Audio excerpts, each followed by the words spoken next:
বাপের টাকায় খাই? হ্যাঁ, তাই বলে তুমি প্রতিদিন মদ খেয়ে আসবে? আমার মুখের উপর কথা বলিস?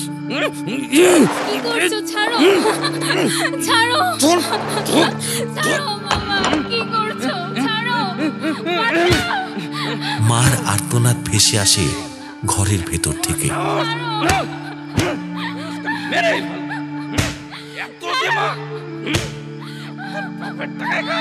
কি হয়েছে তোমার? মা, কাঁদছো কেন? মা, কি হয়েছে? বাবা দরজা খোলো, মাকে মেরো না। মা, মা কাঁদছো কেন?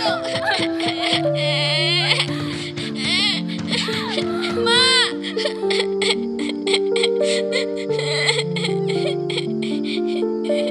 ছোট্ট রূপকথা হাপুস নয়নে কাঁদতে কাঁদতে ঘুমিয়ে পড়ে দরজার বাইরে।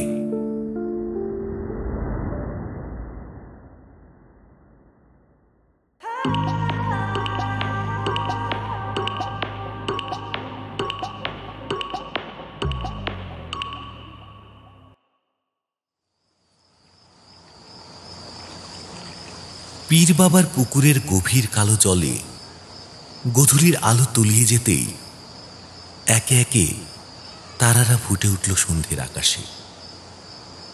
পুকুর পাড়ের জংলা ঝোপটা থেকে এক ঝাঁক জোনাকি চুপচাপ বেরিয়ে এসে ঘোরাফেরা করতে লাগলো রূপকথার চারিধারে। রূপকথা জোনাকি ভালোবাসে, কিন্তু আজ সে খেয়ালও করল না। পীর বাবার পুকুর মিরহাটি অঞ্চলে লাশ পুকুর, জিন পুকুর ইত্যাদি নামে কুখ্যাত। প্রতি বছর নিদের পক্ষে একটা করে অপমৃত্যু অবধারিত। এ পুকুরের গভীরে নাকি কোনো এক জিন থাকে। এ বছরে এখন অবধি মৃত্যুর সংখ্যা ৩। না, স্নান টান এ পুকুরে করার সাহস কারণ নেই। তবে কত লোক যে মাছের লোভে এ পুকুরে এসে তলিয়ে গিয়েছে তার ইয়ত্তা নেই। তো এসব কুখ্যাতির জন্যই হোক কিংবা পুকুরের প্রান্তিক অবস্থানের জন্য এ চত্বরে লোকজনের আনাগোনা সেরকম নেই বললেই চলে। সন্ধ্যের পর তো কুকুর বেড়ালো এ তল্লাট মারায় না। গভীর রাতে পুকুরের ও প্রান্ত থেকে অনেকে এক অদ্ভুত পাশবিক ডাক শুনতে পেয়েছে বলে রটনা আছে। এহেন পীর বাবার পুকুরের গা লাগোয়া পুরনো আমলের একতলা জীর্ণ বাড়ি রূপকথাদের। ছোট্ট মেয়ে রূপকথা, 10 বছর কমাস বয়স। বাড়ি থেকে পালিয়ে সেই দুপুর থেকে সে বসে আছে এই পুকুর পাড়ের তালগাছটার তলায়। পুকুরের মাঝ বরাবর জলের দিকে তার দৃষ্টি স্থির। রূপকথার পরনে নোংরা একটা বাদামি রঙের ফ্রক, কোমরের কাছের একটা লেস ছেঁড়া, আর একটা লুটিয়ে আছে পাশে। ছোট্ট ছোট্ট দুটো হাত জল সাবান ঘেটে ঘেটে ভরে আছে ঘায়ে। সারা শরীরের নানান জানা অজানা প্রান্তে ছড়িয়ে আছে কালশিটে আর কাঁটা দাগ। গায়ের গোলাপি রং মজে এখন ফ্যাকাশে তামাটে। টানা টানা চোখ দুটো খুব ক্লান্ত। খসখসে শুকনো গালের উপর কান্নার শুকনো দাগ। ঠোঁটের কোণ শুকনো, আর একরাশ ধুলোবালি মাখা জট পাকানো কোমর অবধি কোকড়ানো চুল ছায়ার মতো বিছিয়ে আছে শুকনো ঘাসের উপর। কিন্তু এমনটা হওয়ার কথা ছিল না। রূপকথার বাবা শ্যামল জোদ্দারের মাংসের দোকান। মিরহাটির বাজারের মাঝামাঝি বর্তমানে তার বিশাল ব্যবসা। তবে বছর 14 আগে শ্যামলের যখন বিয়ে হয় তখন অবশ্য এমনটা ছিল না। তখন স্টেশনের পাশের বাজারে টিমটিম করে তার ব্যবসা। স্ত্রী নীলিমা আসতে সংসারের হাল বদলে যায় ভোজবাজির মতন। শ্যামলের বাবা যতদিন বেঁচে ছিলেন লক্ষ্মী বলেই ডাকতেন ছেলের বউ নীলিমাকে। তার যেমন রূপ তেমনই গুণ। নীলিমার একনিষ্ঠতায় শ্যামলের ব্যবসার দ্রুত উন্নতি হতে থাকে এবং বিয়ের বছর 4 পরে স্বামী স্ত্রীর সংসার আলো করে আসে ছোট্ট রূপকথা। মার রূপ যেন মেয়ের মধ্যে খোদাই করা। শ্যামলের সংসারে আনন্দের বাঁধ ভাঙে, কিন্তু কয়েক বছরের মধ্যে এমন একটা ঘটনা ঘটে যায় যে সংসারের মোড় ঘুরে যায় রাতারাতি। সে সময় পসার জমে ওঠায় শ্যামলের কিছু বদগুণ দেখা দেয়। তার মধ্যে প্রধান হল মদ্যপান। আর এই নিয়ে নীলিমার সঙ্গে শ্যামলের বচসাও চড়তে থাকে তুঙ্গে। তুমি আবার মদ খেয়ে এসেছো? মদ খাবো না তো কি খাও? তো বাপের টাকায় খাই। হ্যাঁ, তাই বলে তুমি প্রতিদিন মদ খেয়ে আসবে? শ্যামল নীলিমার সম্পর্ক দিনকে দিন বিষাক্ত হয়ে উঠতে থাকে।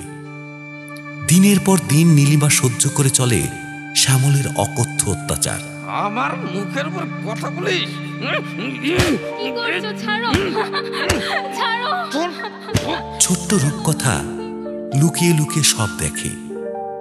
এক রাতে শ্যামল নেশা করে ফেরার পর তুলকালাম লেগে যায় বাড়িতে। বাবা জোর করে ধরে মাকে ঘরে ঢুকিয়ে দরজা বন্ধ করে দেয়। কথা বলিস?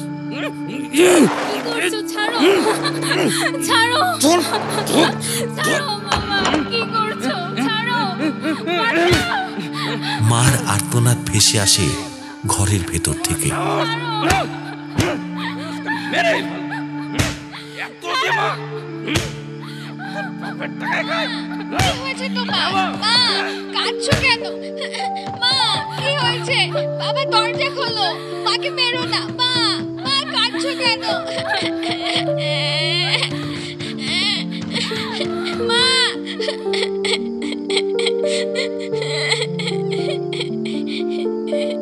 ছোট্ট রূপকথা হাপুস নয়নে কাঁদতে কাঁদতে ঘুমিয়ে পড়ে দরজার বাইরে।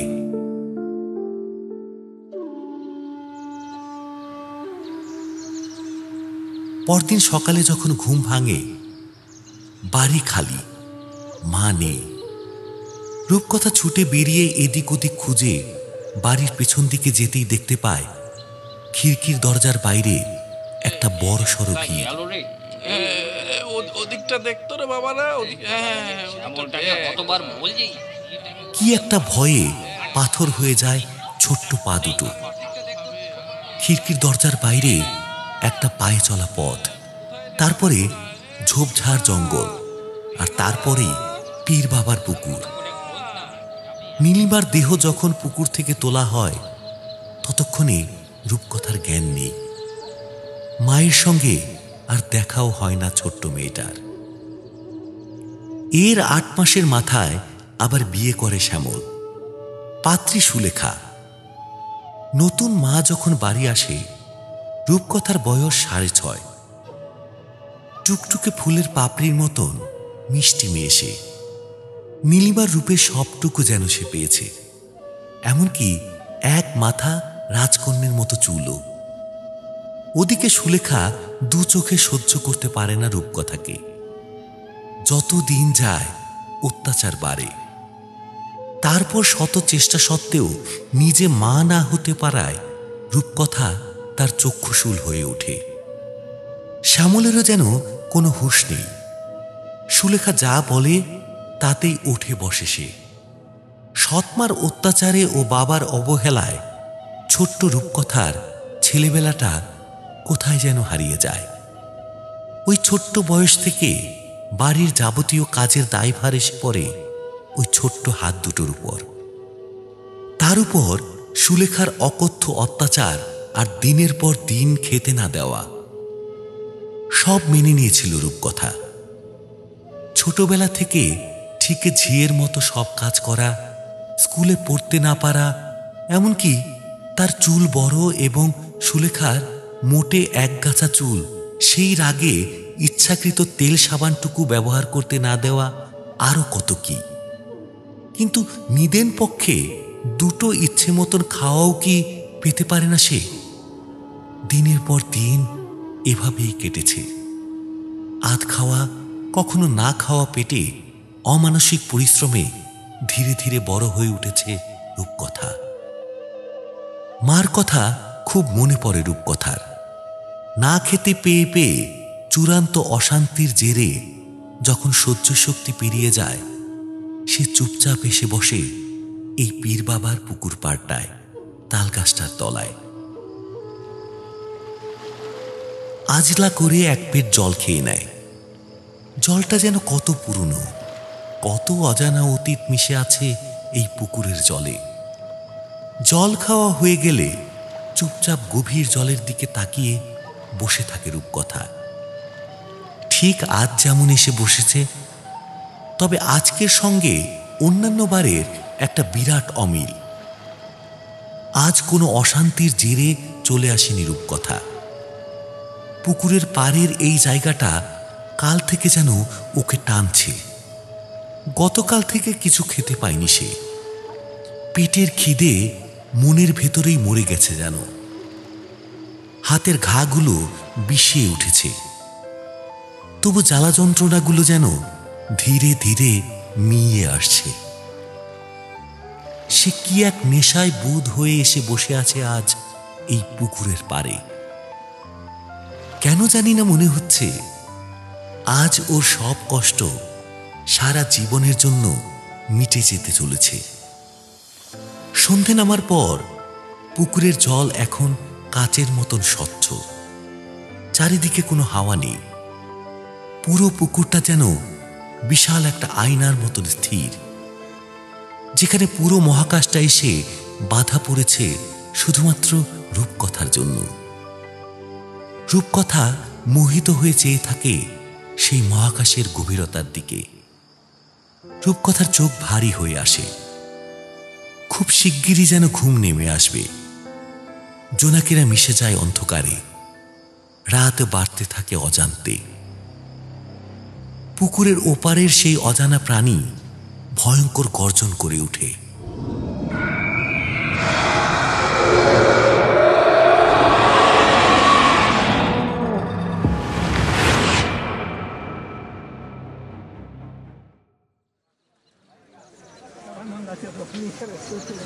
আরে ভাই, পাশার মতো মাংস হবে না? আরে দেখো না, একটু দেখো দেখো, ঠিকই হবে, দেখো। বললাম তো, যা মাল ছিল বেরিয়ে গেছে। একে রোববারের বাজার, তাই বেলা 1টার সময় এসেছেন মাংস নিতে। দেখছেন না মুরগি টুরগি আর নেই। হবে না দাদা, তাই দিতে পারছি না। ব্যবসার ডান হাত রতন আর এক জনৈক খদ্দেরে একটা ছোটখাটো কথা কাটাকাটিতে হুঁশ ফিরল শ্যামলের। কাল দুপুর থেকে মেয়েটা নিখোঁজ। রতন সকাল থেকে 12-5 জিজ্ঞেস করেছে কিছু হয়েছে কিনা। রূপকথা বেরিয়ে গেলেও সন্ধ্যের মধ্যে ফিরে আসে বাড়ি। সেই গতকাল দুপুরে বেরিয়েছে আর এখনো ফেরার নাম নেই। শ্যামল যাচ্ছিল রাতেই পীর বাবার পুকুরের দিকে খুঁজে টুজে দেখতে, কিন্তু সুলেখার চোটে সে উপায় কই। আজ সকালে বাজারে আসার আগে ওতল্লাটে একবার ঢু মেরে এসেছে বটে, কিন্তু কোথায় কে? শ্যামলদা, এই শ্যামলদা, এই তোমার ফোন এসেছে। শ্যামলদা, এই শ্যামলদা। শ্যামল হাতে শুকিয়ে যাওয়া মাংসের রক্তটা বালতির জলে ধুয়ে নিয়ে লুঙ্গির খুঁট থেকে ফোন বের করে। সুলেখা বলে, তোমার তোমার কতক্ষণ লাগবে বলবে? কেন, আবার কি হলো?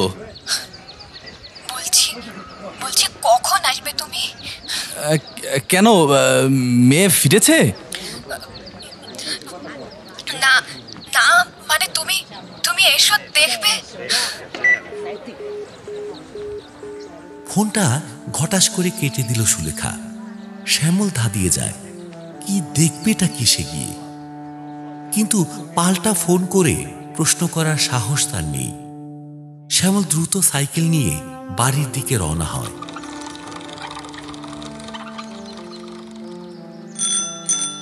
বাড়ি পৌঁছে সাইকেলের বেল বাজাতেই হন্তদন্ত হয়ে সুলেখা দৌড়ে আসে। তার মুখটা দেখে শ্যামলের বুকের ভেতরটা কি রকম করে ওঠে, সম্পূর্ণ ফ্যাকাশে। সূর্য ততক্ষণে পশ্চিমের দিকে ঢলে পড়েছে বেশ কিছুখানি।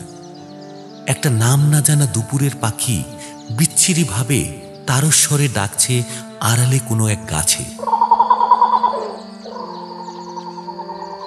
শ্যামলকে নিয়ে সুলেখা এসে দাঁড়ালো পীর বাবার পুকুরের ধারে, সেই তালগাছটার তলায়। মাঝ পুকুরে এক ঝাঁক কালো এলো চুল ভেসে রয়েছে। ইঙ্গিতে দেখিয়ে দিল সুলেখা। শ্যামলের হাতের তলাটা বরফ হয়ে গেল মুহূর্তে। কিছুক্ষণে ভিড় জমে গেল ছোটখাটো।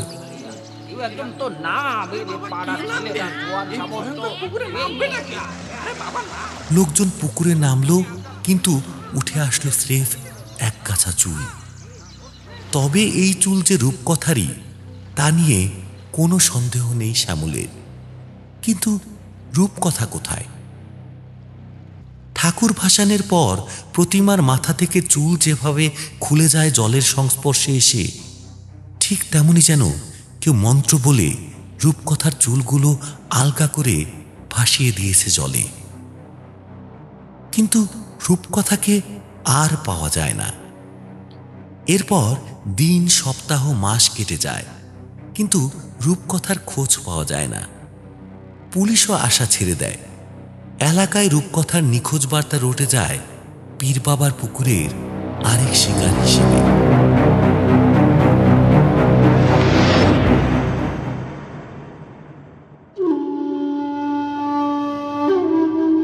এরপর রূপকথার নিখোঁজের ঠিক 1 মাসের মাথায় শ্যামলের বউ সুলেখা এক অদ্ভুত অসুখে পড়ে। কিছু মুখে দিলেই বমি হয়ে যায়। শ্যামল মিরহাটির নামকরা ডাক্তার হরেন সামন্তকে কল দিয়ে নিয়ে আসে। ভদ্রলোক বৃদ্ধ, চোখে হাই পাওয়ারের চশমা, চোখগুলো ছোট ছোট, পরনে সবসময় মান্ধাতার আমলের একটা ছাই রঙের ওভারসাইজড কোট। হরেন ডাক্তার সুলেখার জিভ, গলা, চোখ, নাড়ি সব দেখে ডেকে নিয়ে একটা দীর্ঘ নিঃশ্বাস ফেললেন। না, কি কি ব্যাপার ডাক্তারবাবু? শ্যামল চিন্তিত। হরেন ডাক্তার তার কপাল থেকে ঝুলে পড়া এবড়ো থেবড়ো ভুরু জোড়া আরো গভীরভাবে কুঁচকে সুলেখাকে প্রশ্ন করেন। মানে বলছো মোটেও খিদে নেই? না ডাক্তারবাবু। দুর্বলতা, কোনো কষ্ট কিছু অনুভব হচ্ছে না? খাওয়ার ইচ্ছে মোটেও নেই? খাওয়ার ইচ্ছে নেই বলবো না, খিদে পাচ্ছে, কিন্তু খাওয়ার ক্ষমতাটাই নেই।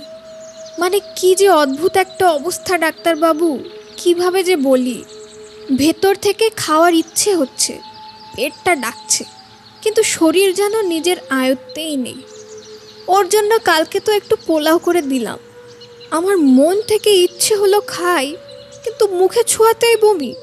কিচ্ছু মুখে অবধি দিতে পারছি না ডাক্তারবাবু, আজ এই 3 দিন হলো। অথচ কোনো দুর্বলতা নেই, কোনো কষ্ট নেই?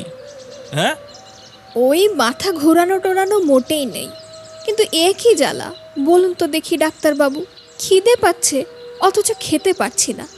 আর এই হয়েছে আরেক জ্বালা। দেখুন, এই দেখো, তোমাকেও বলা হয়নি, দেখো দেখো একটু। আজ সকালে স্নান করে চুল আঁচানোর সময় লক্ষ্য করলাম। হরেন ডাক্তার ও শ্যামলের উদ্দেশ্যে সুলেখা মাথার চুল খুলে দেখালো। আমার বরাবরের চুলের গোছ কম, তাই আবার সোজা চুল। কালকেও ছিল টেনে টুনে কাঁধের নিচ অবধি চুল। আর এই দেখুন, এই দেখুন দেখি, রাতারাতি কি হাড়ে চুল বেড়ে একেবারে পিঠ ছুঁয়েছে, তাও আবার কোকড়ানো। দেখুন, বাপের জন্মে আমাদের বাড়ির দিকে কারো এমন চুল ছিল না। কি সব ভুতুরে কাণ্ড বলুন। হ্যাঁ, রূপকথা। সুলেখার কথা শেষ হবার আগে অস্ফুটে শ্যামলের মুখ থেকে বেরিয়ে এলো রূপকথার নাম। কি? হ্যাঁ, কি বলছো? ডাক্তারবাবু ভুরু কুঁচকালেন, তারপর সুলেখার দিকে ফিরে দেখলেন তার মুখ মুহূর্তের মধ্যে ভয়ে সাদা হয়ে গিয়েছে। এরপর ওঝা, তান্ত্রিক, ফকির কিছুই বাকি রাখল না শ্যামল। কিন্তু সুলেখার পরিস্থিতি যে কে সেই। এমনকি সুলেখার চুল অবধি কেটে দেখা গেল 1 দিন কয়েকের মধ্যে চুল বেড়ে আবার সেই মেঘবরণ গোছ। মাসখানিকের মধ্যে ব্যাপারটা কেমন যেন গা সওয়া হয়ে গেল। ভয়টাও কেমন ধীরে ধীরে মিলিয়ে গেল রোজকার কাজকর্মে। এক সন্ধেবেলা 7টার আড্ডায় বিজন মণ্ডল মজা করে শ্যামলকে বলল, ভালোই তো হলো ভাইয়া, এই দরদামের বাজারে তোমার একটা পেটের ভার তো কমলো।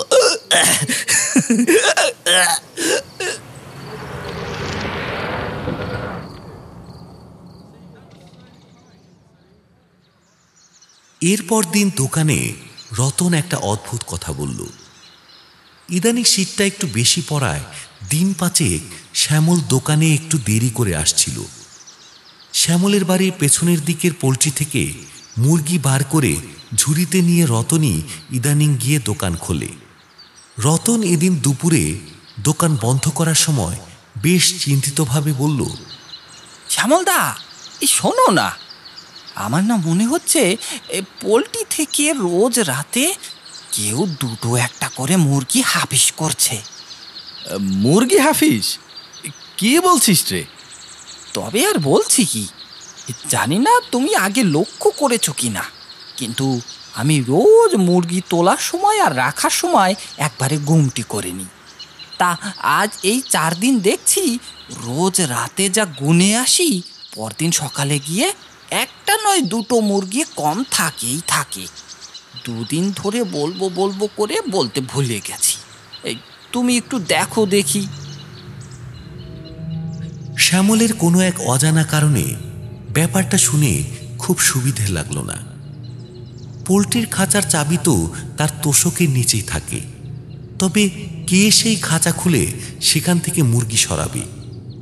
পাশের পাড়ার যেসব বাচ্চা টাচ্চারা এসব ফচকেমি করত, তারাও এখন বড় হয়ে গিয়েছে। বাড়ি গিয়ে সুলেখাকে বলাতে সুলেখাও বেশ অবাক হয়। ঠিক হয় শ্যামল রাত জেগে পাহারা দেবে।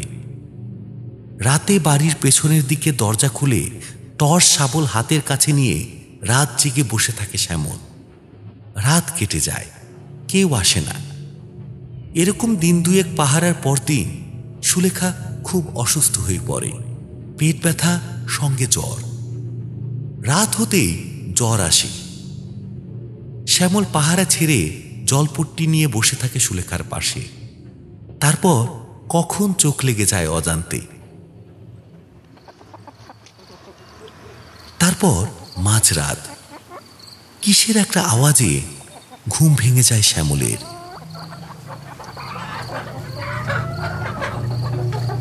পোল্ট্রির ওদিকে সব মুরগিগুলো একটা হুলস্থুল কাণ্ড বাঁধিয়েছে।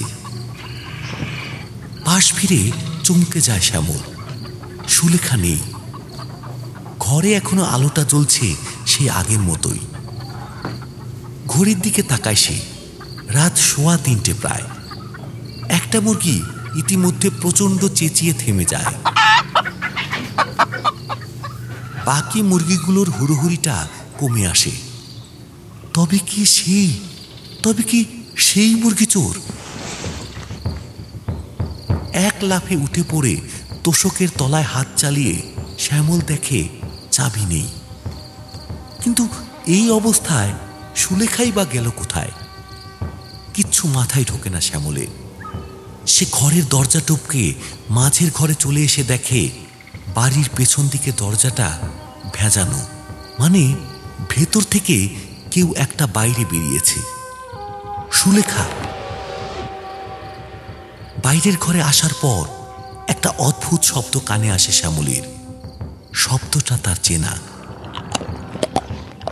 একে শীতের রাত, চারিদিক নিস্তব্ধ, তাই শব্দটা আরো প্রকট।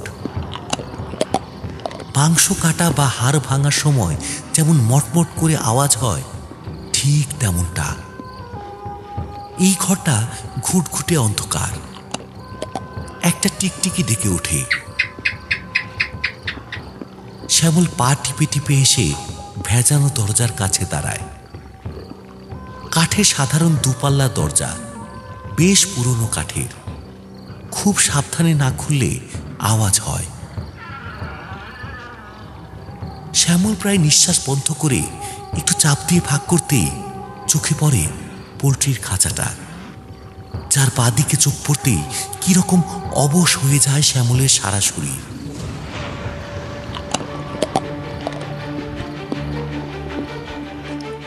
কি দেখছে কি ঘটছে কিচ্ছু বুঝতে না পেরে সম্মোহিত পুতুলের মতন জমে পাথর হয়ে যায় শ্যামল।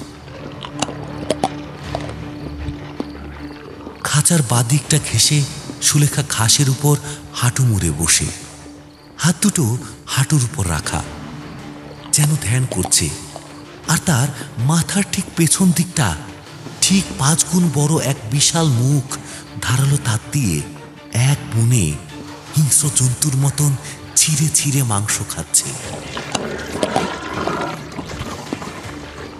সুলেখার মাথার একরাশ সেই কোকড়ানো মেঘবরণ চুল পেঁচিয়ে পেঁচিয়ে অক্টোপাসের সুরের মতন সদ্যমৃত মুরগিটার থেকে মাংস ছিঁড়ে ছিঁড়ে সেই মাথার পেছনের বিভৎস মুখে পুড়ে দিচ্ছে। মুখ গড়িয়ে কাঁধে নেমে আসছে টাটকা রক্ত। বাইরে জ্যোৎস্নার রাত। সুলেখার মুখের দিকে শ্যামল তাকাতেই আরো চমকে ওঠে। সুলেখার মুখ এখন যেন মোটেই সুলেখার মুখটি নেই। সেই টানা টানা চোখ দুটো বোঝা আর একগাল পরিতৃপ্তির হাসি।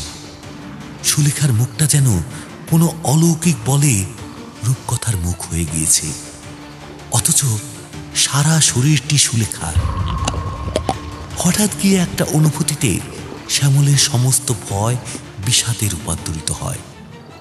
তার মানে রূপকথা সত্যিই আর বেঁচে নেই। কিন্তু তার না খেতে পাওয়ার প্রতিশোধ সে নিয়ে নিচ্ছে এভাবে। সুলেখার শরীরে বাসা বেঁধে সে কেড়ে নিয়েছে সুলেখার খাওয়ার ক্ষমতা।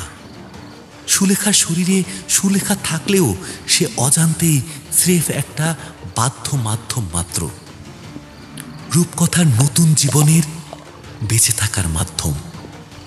সুলেখার দিনের পর দিন অকথ্য অত্যাচার আর না খেতে দেওয়ার প্রতিশোধ। পরিচয়ে সুলেখা সুলেখা থাকলেও এই শরীর এখন রূপকথার শরীর। ওর জীবনের সব চাহিদা ও মিটিয়ে নেবে এই শরীর দিয়ে। ওদিকে মুরগির একটা পালক অব্দি পড়ে নেই। দেখতে দেখতে 3টে মুরগি শেষ। গত 2 দিন পেটে কিচ্ছু পড়েনি। ভয়ানক খিদে পাওয়াটাই স্বাভাবিক। ইতিমধ্যে খাওয়া শেষ হতেই সাপের ফনা শান্ত হওয়ার মতন চুলগুলো যেন আবার নিতান্ত চুল হয়ে ফিরে আসছে একে একে পিঠের উপর। এবার নিশ্চয়ই ঘরে ফেরার পালা। শ্যামল প্রাণ ভয়ে ফিরে আসে বিছানায়। এমনভাবে শুয়ে পড়ার ভান করে যেন কিচ্ছুটি হয়নি। শ্যামলের ঘুম গাঢ়। সেই সুযোগে এতদিন এসব চলছে। শ্যামল চোখ বুজে শুনতে পায় কলঘরে জল ঢালার আওয়াজ। এই শীতের গভীর রাতে স্নান হচ্ছে, রক্ত ধোয়া হচ্ছে শরীর থেকে। রূপকথার প্রসঙ্গটা ভুলে গিয়ে আতঙ্কটা আবার ফিরে আসে। সুলেখা কিংবা রূপকথা কিংবা যেই হোক, সে এখনই ফিরে এসে শুয়ে পড়বে এই পাশটায়। বিন্দু বিন্দু ঘাম ফুটে ওঠে শ্যামলের কপালে। ইতিমধ্যে টের পায় কেউ তোষক উঁচু করছে। চাবি যথাস্থানে রাখা হচ্ছে। পাশে এসে শুয়ে পড়ে সুলেখা বা ওর শরীর। আতঙ্কে কাঠ হয়ে থাকতে থাকতে ভোর রাতের দিকে শ্যামলও ঘুমিয়ে পড়ে।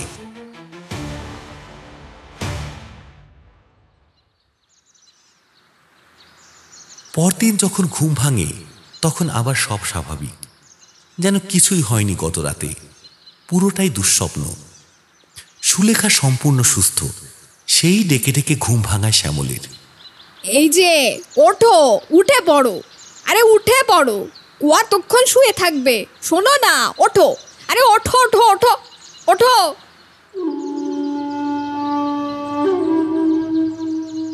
শ্যামলের সারা শরীর বিষের মতন ব্যথা, দুরন্ত জ্বর, ওঠার ক্ষমতা পর্যন্ত নেই।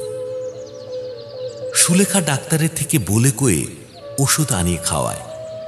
শ্যামল পরে মহাভাপরে। সে ভেবেছিল সকালে উঠেই সে ওঝার কাছে যাবে বিহিত নিতে, কিন্তু কোথায় কি, ওঠার অবধি ক্ষমতা নেই শ্যামলের। আবার একটা রাত আসছে ভেবেও শিউরে ওঠে শ্যামল। অথচ সুলেখা কি স্বাভাবিকভাবে ওর সেবা শুশ্রূষা করে যাচ্ছে। সুলেখা পিছু ঘুরলেই ওর মাথার পেছন দিকটা লক্ষ্য করে শ্যামল।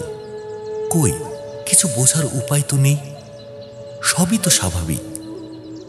হঠাৎ একটা উৎকট বুদ্ধি খেলে যায় মাথায়। আজ দোকান যেতে না পারায় পুরোটা রতন সামলেছে। সন্ধেবেলায় সে মুরগি ফেরত রাখতে এলে শ্যামল রতনকে পোল্ট্রির খাঁচার চাবি নিয়ে চলে যেতে বলে। রতন বাধ্য ছেলের মতন নিয়ে চলে যায়। শ্যামল দেখতে চায় খাবারে বাধা পেলে সুলেখা রূপকথা অথবা ওই অদ্ভুত জন্তু কি করে। যথারীতি রাত নিশুতি হওয়া অবধি মরার মতন জেগে শুয়ে থাকে শ্যামল।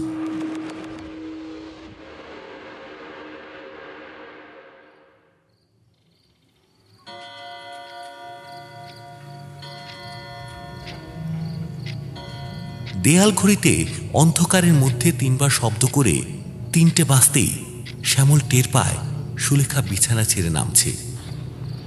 তোষকের তলায় 2-3 বার ঘেটে ও চাবি না পাওয়ায় চুপচাপ সে দাঁড়ায়। শ্যামল দম আটকে শুয়ে আছে। শ্যামল ও সুলেখা ছাড়াও যে আরেকটা হিংস্র প্রাণী উপস্থিত আছে এই ঘরে, সেটা বোঝা যাচ্ছে তার চাপা গর্জনী। কিছুক্ষণের মধ্যেই সুলেখা বেরিয়ে যায় ঘর ছেড়ে। সঙ্গে সঙ্গে উঠলে বিপদ হতে পারে এই ভেবে শ্যামল কিছুক্ষণ অপেক্ষা করে এমন স্বাভাবিকভাবে উঠে পড়ে যেন হালকা হতে যাবে। কিন্তু পিছনের হল ঘরে এসে দেখে যথারীতি পিছনের দিককার দরজাটা খোলা। সে উকি মেরে দেখে পোল্ট্রির সামনে কেউ নেই। মুরগিরা আপন মনে ঘুমোচ্ছে, কিন্তু খিড়কির দরজাটা হাট করে খোলা। তবে কি পীর বাবার পুকুরের দিকে গেল? শ্যামলের শরীরে কোথা থেকে সাহস আসে কে জানে। সে শোয়ার ঘর থেকে বড় টর্চটা আর দরজার পেছনে রাখা একটা ছোট শাবল হাতে নিয়ে বেরিয়ে আসে। খিড়কির দরজা পেরিয়ে পায়ে চলা পথ টপকে ঝোপঝাড়ের দিকে এগোতেই নিস্তব্ধ রাতের মধ্যে ছলাৎ ছলাৎ করে শব্দ শোনা যায়।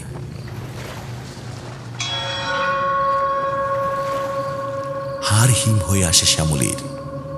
সে ধীরে ধীরে ঝোপের দিকে আরো এগিয়ে যেতেই সামনের পুকুরটা স্পষ্ট দেখা যায়। আজ পূর্ণিমা না হলেও চাঁদটা বেশ বড়। জ্যোৎস্নার আলোতে চারিদিক এক মায়াবী আলোতে ভেসে যাচ্ছে। আর শ্যামল যেখানে ঝোপের আড়ালে দাঁড়িয়ে আছে তার ঠিক উল্টো দিকে সেই তালগাছটার তলায় বুক অব্দি জলে দাঁড়িয়ে আছে সুলেখা ওরফে রূপকথা। তার মাথার পেছনের চুল কুণ্ডলিনী সাপের ফনার মতন ছোবল মেরে মেরে মাছ তুলে এনে পুড়ে দিচ্ছে মাথার পেছন দিকের সেই বীভৎস রাক্ষসের মুখে।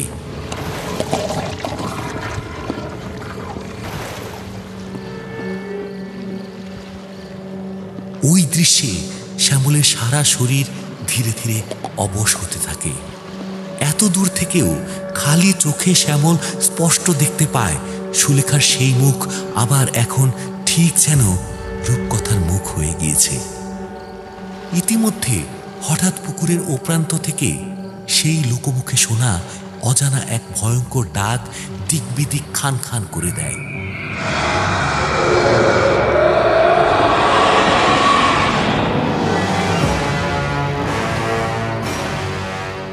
শ্যামলের শরীর ছেড়ে দেয় এবার, আর তার মানসিক জোর নেই।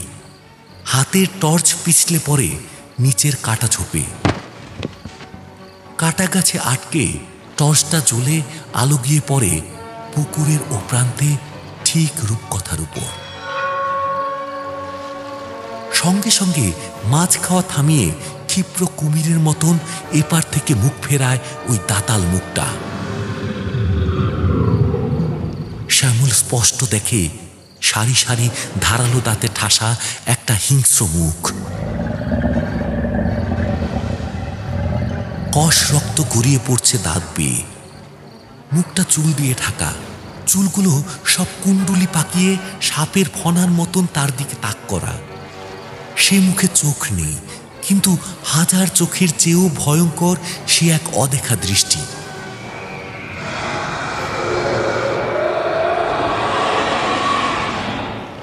শ্যামল লুটিয়ে পড়ে মাটিতে।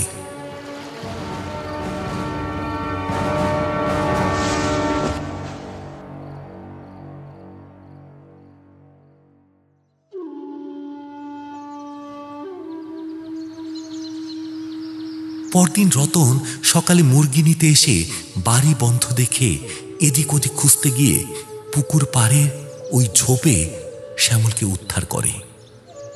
এতক্ষণ রতনের মুখে শুনছিলাম এই বৃত্তান্ত। উৎকণ্ঠিত হয়ে জিজ্ঞেস করলাম, হ্যাঁ তারপর? তারপর আর কি, আমি সে ঝোপ থেকে কোনো মতে পাজা কোলা করে ঘরে নিয়ে গিয়ে শোয়ালাম। শ্যামলদার শরীরটা জমে বরফ হয়ে গেছে ঠান্ডায়। আমি ভাবলাম মরে টরে গেছে বুঝি। বিকেলের দিকে খানিক জ্ঞান এলো। এরপর 2 দিন জমে মানুষের টানাটানি হওয়ার পর শ্যামলদা চোখ খুলল। ওদিকে বৌদি তো পগার পার। আমি তো জানি না এইসব কাণ্ড। শ্যামলদা উঠতেই জিজ্ঞেস করলাম, কি হলো বলো দেখি, তুমি অমনি ওভাবে অজ্ঞান হয়ে পড়েছিলে? বৌদি বা গেল কোথায়? শ্যামলদার চোখের দৃষ্টিটা তখনও যেন কেমন একটা। দেয়ালে একটা টিকটিকি মন দিয়ে কচর মচর করে একটা পোকা খাচ্ছিল। সেই দিকেই এক মনে তাকিয়ে থেকে বলল,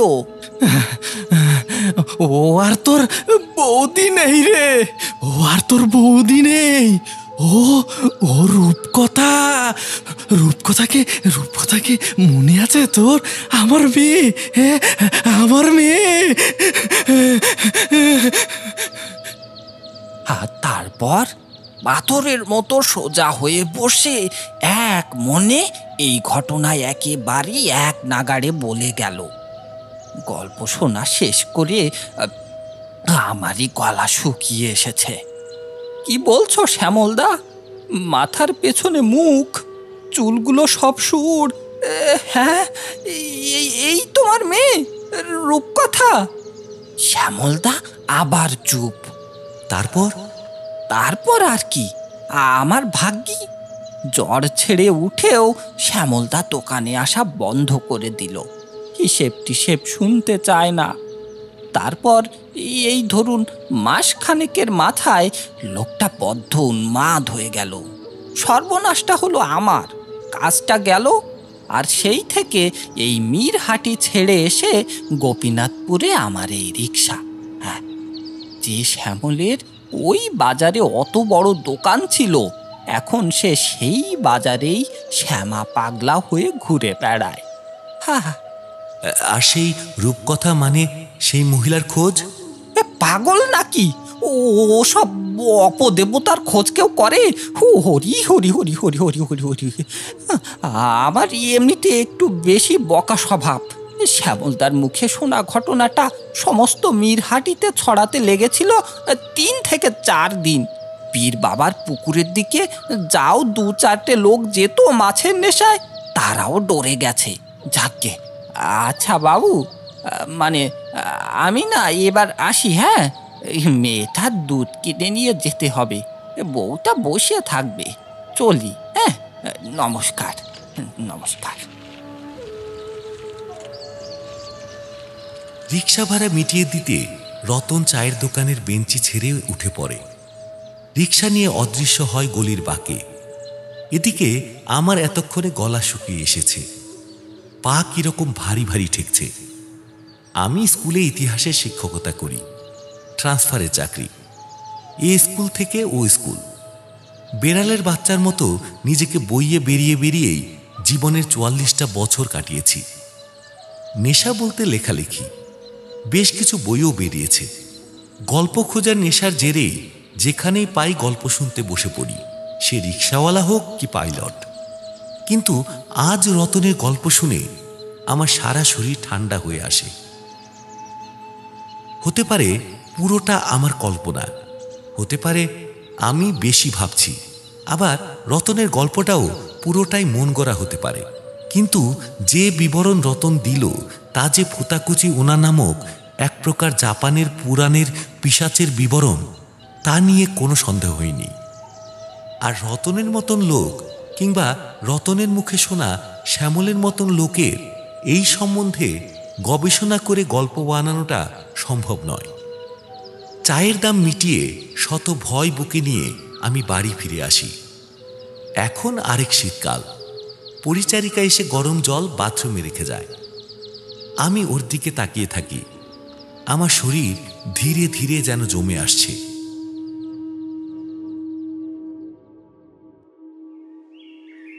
গোপীনাথপুর বয়েজ স্কুলে ট্রান্সফার হয়ে এসেছি এই মাসখানেক। এই পুকুর সমেত বাড়ি খুব কম টাকায় ভাড়া নিয়ে নিই। এ বাড়িতে এসে ওঠার দিন দুয়েকের মধ্যে এই মেয়েটি এসে হাজির। বাড়ির সব কাজ করে দেবে, খাওয়া তার লাগবে না, বিনিময়ে তাকে পড়াতে হবে। ভারী সুন্দর মুখ মেয়েটির, সরলতায় ভরা। শরীর বাড়লেও মুখটি যেন ছোট্ট শিশুর মতন, কোমর অবধি খোলা চুল। আমি জিজ্ঞেস করি, বেশ তো, তা তোমার বাড়ি কোথায়? সে বলল, বাড়ি ছেড়ে বেরিয়ে এসেছি। মা বাবা আমাকে খুব অত্যাচার করে। আমার এই পৃথিবীতে আর কেউ নেই, কোনো পিছু টান নেই। আমি তার হাতে পায়ে কাটা দাগগুলোর দিকে দেখে নিয়ে বললাম, বেশ বসো, কিন্তু দেখো বাপু, আমি কিন্তু বেশি মাইনে টাইনে মোটেই দিতে পারবো না। হ্যাঁ, এই একে এই বাড়ি ভাড়া নেওয়া হাতি পোষা হয়ে গেছে আমার জন্য। উত্তরে সে বলে, ও কিচ্ছু লাগবে না, পয়সা করি, খাবার দাবার কিচ্ছু না, শুধু আমি পড়াশোনা শিখতে চাই। আমি মাথায় হাত বুলিয়ে বলি, কি নাম তোমার? মেয়েটি গোলাপি গালে একগাল হাসি ছড়িয়ে দিয়ে বলল, আমার নাম আমার নাম রূপকথা।